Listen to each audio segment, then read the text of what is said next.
ఈనాడు group సంస్థల అధినేత CH Ramoji Rao మృతి పట్ల వాకాడు మండల టీడీపీ నాయకులు సంతాపాన్ని తెలిపారు. తిరుపతి జిల్లా వాకాడు అశోక్ పిల్లర్ సెంటర్ నందు రామోజీరావు చిత్రపటానికి పూలమాల వేసి ఘనంగా నివాళులర్పించారు. ఈనాడు ఈటీవీలతో పాటు సినిమా నిర్మాతగా ఎంతో మంది కళాకారులకు, సాంకేతిక నిపుణులకు ఉపాధి అవకాశాలు కల్పించారని వారు పేర్కొన్నారు. ఈ కార్యక్రమంలో దువ్వూరు మధుసూదన్ రెడ్డి, సన్నారెడ్డి విజయశేఖర్ రెడ్డి, కుంచం దయాకర్, ఏ చరణ్ రెడ్డి, దోస్కాల కృష్ణమూర్తి, వాకాటి గంగాధర్ రెడ్డి, అన్నమేటి చంద్రయ్య, షేక్ గౌస్ మొహిద్దీన్, కుమారి కవిత, ఎంబేటి పోలయ్య తదితరులు పాల్గొన్నారు. ఈనాడు గ్రూప్ సంస్థ చైర్మన్ చనిపోవడం చాలా దురదృష్టకరం. ఆయన తెలుగు భాషను గాని అనేక విధాలుగా ముందుకు తీసుకుపోయి ఉన్నత శిఖరాలకు చేర్చిన ఘనత ఆయనకు దక్కింది. అదేవిధంగా ఫిలిం సిటీలో ఫిలిం ఇండస్ట్రీ పెట్టి ఎంతో మందిని డెవలప్ చేశాడు. అదేవిధంగా కళాంజలి అనే ఇది కూడా పెట్టి అవి కూడా బాగా ముందుండి నడిపించాడు. ఆయన ముందు అనేక తప్పుడు ఆరోపణలు చేసి మానసికంగా క్షోభ పెట్టి ఆయన అరెస్ట్ చేయాలని చూశారు గత ప్రభుత్వం.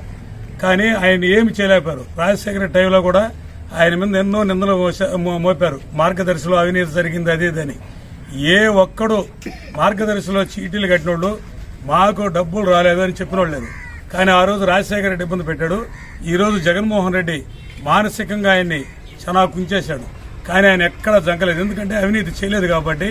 ఆయన స్వయం కృషితో ఎదిగి ఎంతో మందికి దారి చూపించిన ఘనత అయింది. ఈ రోజు ఒక మన రాష్ట్రానికే కాదు, తెలుగోళ్లకే కాదు, దేశానికే తీరని లోటు.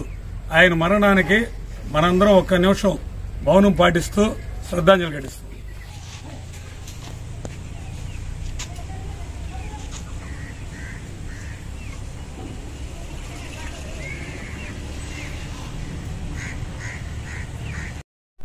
ఈరోజు పత్రిక రంగమే ఇది శోక సముద్రంలో మునుగుతుందని చెప్పడంలో సందేహం లేదు. నిజంగా రామోజీరావు లాంటి గారు అంటే రైతు కుటుంబంలో పుట్టి రైతుల సంక్షేమం కోసమే పేపర్ స్థాపించి అనుదినం ఆంధ్ర రాష్ట్ర ప్రజలకు అంటే ఎవరైతే అభాగ్యులు, ఎవరైతే బాధలకు గురవుతారో వాళ్ళ తరపున అండగా కృషి చేసినటువంటి మహా వ్యక్తిగా, శక్తిగా, భారతదేశంలోనే గర్వించదగ్గ వ్యక్తిగా. ఎందుకంటే భారతదేశంలో ఎవరికి కూడా దక్కనటువంటి గౌరవ లాంఛనం అంటే ఒక పత్రికా అధినేతకి, ఒక వ్యాపారవేత్తకు ప్రభుత్వ లాంఛనాలతోనే ఈరోజు అంతిమ సంస్కరణలు చేస్తున్నారంటేనే ఆయన వ్యక్తిత్వము, ఆయన తను సాగించినటువంటి జీవితం ఏ విధంగా ఉందో ఒకసారి అర్థం చేసుకోవచ్చు.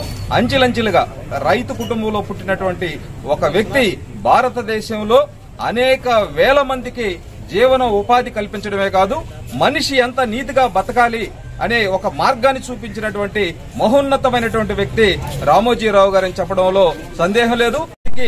ఒక మార్గాన్ని నిర్దేశించినటువంటి వ్యక్తి. అదేవిధంగా కలామా తల్లికి ముద్దుబిడ్డగా రామోజీరావు లాంటి ఫిలిం సిటీ నిర్మించి దేశంలోనే భారతదేశానికి గౌరవాన్ని తీసుకొచ్చినటువంటి వ్యక్తి రామోజీరావు గారు.